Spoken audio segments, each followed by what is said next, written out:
ఆంధ్రప్రదేశ్ ముఖ్యమంత్రి జగన్మోహన్ రెడ్డి ఆంధ్రప్రదేశ్ ప్రజలకు ఇసుకను కేజీల లెక్కన అమ్మేటువంటి ప్రయత్నం చేస్తున్నారా? జగన్మోహన్ రెడ్డి వైఖరితో దిగువ మధ్యతరగతి ప్రజలు జగన్మోహన్ రెడ్డి మీద అసహనంతో ఉన్నారా అంటే అవుననే సమాధానం ఇస్తున్నారు కొంతమంది రాజకీయ విశ్లేషకులు. ఇక ఇదే అంశానికి సంబంధించి మనతో మాట్లాడేందుకు ప్రముఖ రాజకీయ విశ్లేషకులు కృష్ణకుమారి గారు మనతో ఉన్నారు. మేడంతో మాట్లాడదాం. Madam hi. హాయ్ మేడం, దేశంలోని పలు రాష్ట్రాల ప్రభుత్వాలు ₹2కి కిలో బియ్యం ఇవ్వడాన్ని మనం చూసాం. కొన్ని రాష్ట్రాలు అయితే రూపాయికి కిలో బియ్యం ఇవ్వడాన్ని మనం చూసాం. కానీ ఆంధ్రప్రదేశ్లో ₹2కి కిలో ఇసుకని ఇవ్వడం కొత్తగా చూస్తున్నాం. ఏంటి మేడం అసలు ₹2కి కిలో ఇసుక ఇవ్వడం ఏంటి? అంటే చాలా రోజుల నుంచి, అంటే దాదాపు జగన్మోహన్ రెడ్డి అధికారంలోకి వచ్చినప్పటి నుంచి ఇసుక గొడవ స్టార్ట్ అయింది. ఇంతకుముందు ఏంటి, పాటలు పెట్టి ఇసుక అందరూ తెలుగుదేశం కార్యకర్తలకే, తెలుగుదేశం నాయకులకే వచ్చేటట్లుగా చేసి, అంటే ఆక్షన్ ఉండేది.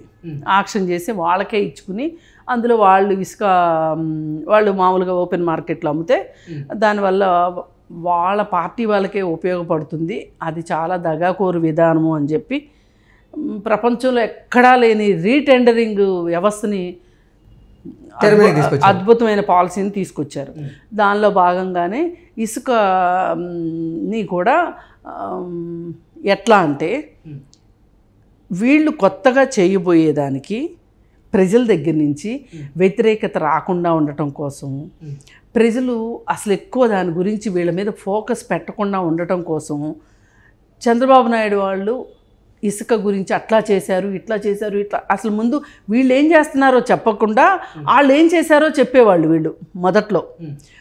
మేము కొత్త నూతన విధానాన్ని మేము తీసుకొస్తున్నాము, మీరు కొంచెం ఆగండి, ఈలోపు ఎవరైనా ఇల్లు కట్టుకునే వాళ్ళు ఉంటే ఆగండి, ఏం కంగారైంది, అదేమన్నా ఏంటి అప్పటికప్పుడు వేసుకునే తలకాయ నొప్పి మాత్ర, లేకపోతే ఏమన్నా రోడ్ యాక్సిడెంట్ లాంటిదా కాదు కదా, 4 రోజులు ఇల్లు కట్టుకోవడం ఆగిపోండి, ఆపండి, ఏం పోయింది మీకు అనే ఉద్దేశంతో.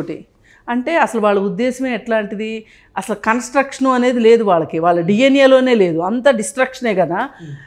మరి రాగానే కూడా కూల్చారు కదా ప్రజావేదికని. వాళ్ళు ఏం కట్టరు, పోనీ కట్టకపోయినా ఉన్నాటిని ఉంచరు, ఉన్నాటినేమో కూలుస్తారు, కొత్తటిని కట్టరు. వాళ్ళకి కట్టే ఉద్దేశం లేక ఏం చేశారు అంటే అసలు చాలా రోజులు మభ్యపెట్టి సామాన్య ప్రజలకి ఇసుక దొరకకుండా చేశారు. అంటే ఎలా అంటే బ్లాక్ మార్కెట్లో ఇసుక కొనుక్కోవాల్సి వచ్చినంత పరిస్థితి తీసుకొచ్చి ఇక ఆ తర్వాత ఇసుక విధానం అని మొదలెట్టి వీళ్ళు ఏవైతే తెలుగుదేశం పార్టీ మీద ఆరోపణలు చేశారో అవే పనులు, అదే విధానాన్ని తీసుకొచ్చారు. అదే విధానాన్ని తీసుకొస్తూ ఏం చేశారు అంటే తెలుగుదేశం పార్టీ వాళ్ళు తక్కువకి టన్ను ఇసుకని ఇస్తే దానికి 10ంతల రేటు వీళ్ళు పెట్టారు. మేడం, అసలు ప్రకృతి వనరు అయినటువంటి ఇసుకని ఆర్థిక వనరుగా మార్చేటువంటి ప్రయత్నం చేస్తారు. అట్లా కాదు, అసలు వాళ్ళ విధానం గురించి మాట్లాడుకుంటే వాళ్ళు చేసిన తప్పులేంటి ఒక్కొక్కటి బయటకు వస్తాయి. ఇప్పుడు ఆ విధానంలో వాళ్ళు చేసింది ఏంటి అంటే మేము ప్రభుత్వానికి లాభం తీసుకొస్తాం అని చెప్పారు. చంద్రబాబు నాయుడు వాళ్ళు వాళ్ళ పార్టీ నాయకుల కోసం వాళ్ళు చేశారు అని చెప్పుకుంటా వచ్చి పూర్తి విభిన్నంగా ఇప్పుడు మనం పోలవరం రీటెండరింగ్ వల్ల ఎంత నష్టపోయామో ఇసుక విధానం వల్ల కూడా అలాగే నష్టపోయాం. ఒక్కొక్కళ్ళు ఇసుక తీసుకొచ్చుకోవటము, దాచుకోవటము, భూబకాసురులు ఎట్లా అయితే భూమిని తమ అధీనంలో పెట్టుకుంటారో ఇసుక బకాసురులు ఎక్కువైపోయారు. ఆ ఇసుక బకాసురులంతా ఎవరు అంటే వైసీపీ నాయకులు. అయితే వీళ్ళు ఏం చేశారు, ప్రజలకి ఇసుక అందకుండా చేశారు. అయితే చేయడం వల్ల ఇసుక లేకపోతే కన్స్ట్రక్షన్ ఆగిపోతుంది. ఎన్నో కన్స్ట్రక్షన్స్ ఆగిపోయినాయి. ఆంధ్రప్రదేశ్లో మొదటి 2 సంవత్సరాల పాటు ఎవరు ఇల్లు కట్టుకోలేదంటే ఆలోచించండి. ఇప్పుడు ప్రతి ఒక్కళ్ళు ఇల్లు కట్టుకోవడం ఒక కళ కదా. గవర్నమెంట్ ఇచ్చినా ఇవ్వకపోయినా ఇల్లు కట్టుకునే వాళ్ళు 2 మంది ఉంటారు కదా. ఎక్కడ అపార్ట్మెంట్లు అక్కడ ఆగిపోయినాయి, ఎక్కడ ఇళ్ళు అక్కడ ఆగిపోయినాయి, నిర్మాణ కార్మికులు ఉపాధి లేక ఆకలి చావులు చచ్చారు, వేరే రాష్ట్రాలకి వెళ్ళిపోయారు. ఇవన్నీ జరిగిన తర్వాత తాపీగా శ్మశానంలో శవాలకు కాపలా కాసే కాటి కాపరులాగా వీళ్ళ పార్టీ వాళ్ళకి ఇచ్చుకున్నారు. ఇచ్చుకుని వీళ్ళు ఎంతంటే అంతగా ఒక విశృంఖలమైన స్థాయిలో ఇసుక అమ్ముకోవటం మొదలెట్టి డబ్బులు సంపాదించుకున్నారు. ఏంటి, సగం మీకు సగం మాకు. ప్రజలు ఎటుపోతే ఏమైంది?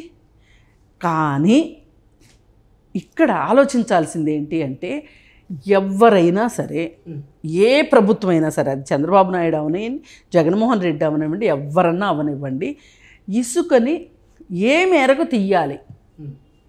నదుల్లో నుంచి వస్తుంది, అది సహజ వనరు, సహజంగా నది నుంచి వచ్చే ఇసుక. ఈ ఇసుకని ఎంత మేట వేసిన ఇసుకని ఎంత తీయాలి అనేది అది ఎవరు చెప్పగలుగుతారంటే కేవలం ఎకాలజిస్టులు మాత్రమే చెప్పగలరు.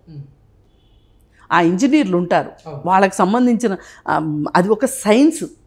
ఆ సైన్స్ ప్రకారం ఇప్పుడు ఈ నది ఒరవడి ఎంత ఉంది అంటే ఫ్లో ఉంది, ఈ నదికి ఇంత ఫ్లో ఉంటుంది కాబట్టి ఇంత ఫ్లోకి తగ్గట్లుగా అక్కడ మేట ఉండాలి.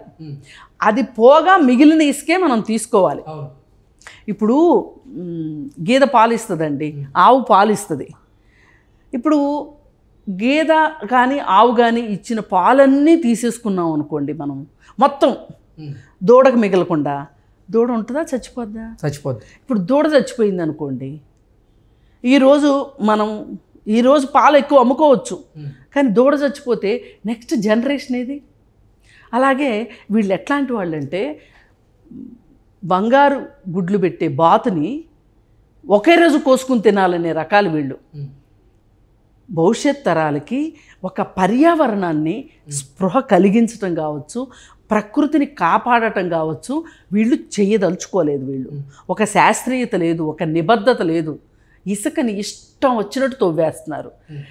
మీరు కొన్ని సంవత్సరాలు పోయిన తర్వాత రాజమండ్రి, కాకినాడ లాంటి ఊర్లు సముద్రపు ముప్పుకి గురవ్వకపోతే మీరు చూడండి, అక్కడ కూడా ఇష్టారాజ్యంగా ఇసుక తవ్వుతున్నారు. దీనికి పర్మిషన్స్ ఇవ్వాలి. మామూలుగా అయితే రెవెన్యూ వాళ్ళు ఇవ్వాలి. రెవెన్యూ వాళ్ళు ఏ బేసిస్ మీద ఇస్తారు?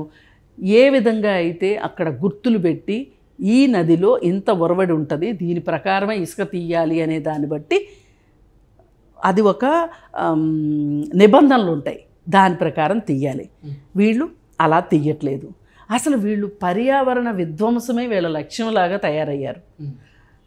మీకు ఇంకా ఒక మంచి ఎగ్జాంపుల్ చెప్తా. కాకినాడ దగ్గర ఉప్పాడ, ఈ ఉప్పాడ దగ్గర భూమి కోతకి గురవుతూ ఉంటుంది. ఈ సముద్రపు నీరు అలలు ఊర్లోకి వచ్చేస్తూ ఉంటాయి, అంటే కోత పెరుగుతూ ఉంటుంది. దాన్ని వాళ్ళు లెక్కేసి ఏం చెప్పారు అంటే 1989 నుంచి 2018 వరకు ఎంత కోతకి గురయ్యింది అని చూస్తే కనుక వాళ్ళు అదేదో ఒక సైంటిఫిక్గా ఒక ఫిగర్ చెప్పారు. 1 ఎకరం 25 సెంట్లు మేర ప్రతి సంవత్సరం యువతలకి జరుగుతుంది అని. ఓకే, సముద్రం వచ్చేస్తుంది అని. అయితే ఇలా ఎందుకు వస్తుంది అని చూస్తే కనుక దానికి చాలా ప్రాజెక్టులు చేశారు వాళ్ళు. వేరే వేరే కంట్రీస్ వాళ్ళు వచ్చి దానికోసం చేయాల్సింది చేశారు. ఇప్పుడు అక్కడ ఏంటంటే, అక్కడ ఉన్న మెతకకి, ఇసుక, ఈ మెత్తదనానికి మనం ఏమన్నా చెయ్యాలి అంటే కూడా కన్స్ట్రక్షన్ చేయాలంటే అవ్వదు. అందుకని ఒక 20 సంవత్సరాలకి సరిపోయేటట్టు రబ్బర్ ట్యూబులతోటి చేశారు, కోతకి గురి కాకుండా. దాని లైఫ్ 20 ఏళ్ళే, మళ్ళీ 20 ఏళ్ళ తర్వాత మళ్ళీ చేసుకోవాలి. ఆ దగ్గరలో మడ అడవులు ఉన్నాయి. మడ అడవులు ఎందుకు పెంచుతారు అంటే, సముద్రం కోతకి గురి కాకుండా ఉండటం కోసం మడ అడవులు పెంచుతారు. అక్కడ దాకా అలలు వచ్చి మళ్ళీ వెనక్కి వెళ్ళిపోతూ ఉంటాయి. అదే ఒట్టి మట్టి ఉందనుకోండి, మట్టిని కోసుకుంటా లోపలికి వచ్చేస్తాయి.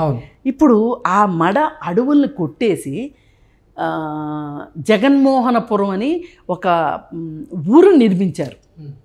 మడ అడవులను కొట్టేసి అక్కడ మళ్ళీ అదాని వాళ్ళకి కొన్ని ఫ్యాక్టరీలకి, వాటికి అంటే కాలుష్యభరితమైన ఫ్యాక్టరీలకి ల్యాండ్స్ ఇచ్చేశారు అదాని వాళ్ళకి. ఇచ్చేసేసిన దానికి ఒక 20 మంది ఉద్యమకారులు, పర్యావరణ పరిరక్షణ వాళ్ళు వీళ్ళు వెళ్ళిన పరిస్థితిలో ఏం చేస్తున్నారంటే, ఒక 200 మంది పోలీసులను తీసుకొస్తున్నారు. దాన్ని ఆ నిరసన కార్యక్రమాన్ని ఇది చేస్తున్నారు. అంటే నేనేమంటా అంటే మీరు దేంతోనన్నా ఆడుకోండి, సహజ వనరులతో ఆడుకోవద్దు. ఇప్పుడు ఒక మనిషి మనోభావాలతోనో రక్త మాంసాలతోనో ఆడుకున్నా పర్వాలేదు, కానీ ప్రకృతి జోలికి మట్టుకు వెళ్ళొద్దు. ప్రకృతి పగబడుతుంది అంటారు. మనిషి పగ ఎందుకు పనికిరాదు? ప్రకృతి పగ ముందు. అందుకని ప్రకృతి ఎక్కడా దెబ్బతినని వాడు ప్రకృతి చేతిలో దెబ్బతింటాడు. ఇది జగన్మోహన్ రెడ్డికి తెలియక ఆడుతున్నాడు. ఈయనేంటండి, ఈయన ఏమన్నా శ్రీకృష్ణ దేవరాయలా? జగన్మోహనపురం ఏంటండి? ఆ ఊరిని నిర్మించటం కోసం నువ్వు మడ అడవులను కొట్టేస్తావా? అసలు ఆ రాష్ట్రంలో అడిగేవాళ్ళే లేరా? నాకు ఆశ్చర్యం వేస్తుంది. నాకు అనిపిస్తుంది నేను హైదరాబాద్లో ఉండి చాలా అదృష్టం, నేను ఇక్కడ ఉన్నాను కాబట్టి సరిపోయింది. అక్కడ ఉండి ఇవన్నీ మాట్లాడితే ఎప్పుడూ లేపేసేవాళ్ళు. ఇది వాస్తవం. అందుకని పర్యావరణాన్ని అస్సలు లెక్కించకుండా ఇసుకని ఎంత తవ్వాలి అనే దానికి నిబంధనలు లేకుండా సముద్ర తీర ప్రాంతాలను కాపాడే ఉద్దేశం లేకుండా చెయ్యడము అనేది పూర్తి స్థాయిలో నిర్లక్ష్యం అనేది చాలా చిన్న పదం అవుతుంది. అది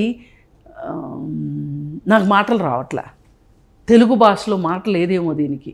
అంటే ఇంత దుర్వినియోగం, ఇంకా మించిన మాటలు ఏమైనా కావాలి. ప్రకృతితో చెలగాటం ఆడుతున్నాడు జగన్మోహన్ రెడ్డి. అందులో మీరు చెప్పిన ఇసుక 2 రూపాయలకి అమ్మడము అనేది నా దృష్టిలో చాలా చిన్న విషయం. ఇప్పుడు నదులకి ఇంత ప్రమాదం వచ్చిన తర్వాత, సముద్ర తీర ప్రాంతాలకి ఇంత ప్రమాదం వచ్చిన తర్వాత ఇసుక 2 రూపాయలకు కాదు 10 రూపాయలకి అమ్ముకోమనండి. కానీ సామాన్యులకి ఇది అర్థం కాకపోవచ్చు. నేను మాట్లాడింది ఈ సముద్రాలు నదులు గురించి మాట్లాడింది సామాన్య మానవుడికి అర్థం కాకపోవచ్చు. వాళ్ళకి ఏం కనిపిస్తుంది? కిలో 2 రూపాయలకి ఇసుక అమ్మారు అన్నదే కనిపిస్తుంది తప్పితే వాళ్ళకి. పైగా వాళ్ళు ఎలా తయారయ్యారంటే ఇవాళ చర్మాలు ఎంత ముద్దుబారిపోయినాయి అంటే ఏదో ఒకటి అసలు దొరుకుతుంది కదా, ఇస్తున్నాడు కదా. 2 ఆర్థికంగా కొంచెం స్థితిగతులు ఉన్న వాళ్ళు అయితే కొనుక్కోగలరు మేడం. కానీ ఇప్పుడు అన్నం ఉందండి, తినక సస్తామా? ఇవాళ ఎంత అనుకుంటున్నారు? బహిరంగ మార్కెట్లో 60 రూపాయలు కిలో సస్తున్నారా? గ్యాస్ 500 ఉండేది, వాళ్ళు 1150 అయింది. మొన్న ఏదో ఏడ్చి మొత్తుకోగా 955కి ఎలక్షన్స్ ముందు 955 చేశాడు. రేపు ఏప్రిల్ ఎలక్షన్ల దాకా పెంచడు, అంతవరకు అయితే గ్యారంటీ ఉంది. పెంచితే చస్తున్నామా? తినక కొనుక్కోక చచ్చిపోతున్నామా? కొంటున్నావా లేదా? ఇంకో ఖర్చు ఏదో మానుకునైనా కొనుక్కుంటున్నాగా. గ్యాస్ నిత్యావసరమా? బియ్యం నిత్యావసరమా? ఆయిల్ నిత్యావసరమా? పెట్రోల్ నిత్యావసరమా? ఇవన్నీ మానేస్తాము మనం. కానీ ఇసుక కూడా అంతే. అసలు అంటూ ఇస్తున్నాడు కానీ సంతోషపడే వాళ్ళు ఉన్నారు చాలామంది, మీకు తెలియదు. అసలు పనులు ఆగిపోకుండా. అంటే వీళ్ళు ఏ స్థాయికి మనుషుల్ని దించేశాడో దిగజార్చేశాడో చూడండి. అసలు ఇసుక అనేది నా హక్కు, నాకు నువ్వు అమ్మడం ఏంటి? ఇప్పుడు ఉప్పు గురించి గాంధీజీ పోరాటం చేస్తే ఎంతమంది వెళ్ళారు ఉప్పు సత్యాగ్రహానికి? ఆనాటి చైతన్యం ఏది ఈరోజు? అసలు బ్రిటిష్ వాళ్ళ మీద పోట్లాడాం మనం. మరి ఇప్పుడు ఈ మన వాళ్ళే మన దగ్గర ఇట్లా పీడిస్తుంటే ఏంటి సంగతి? ఇవన్నీ పెద్ద ప్రశ్నార్థకాలు ఇవాళ.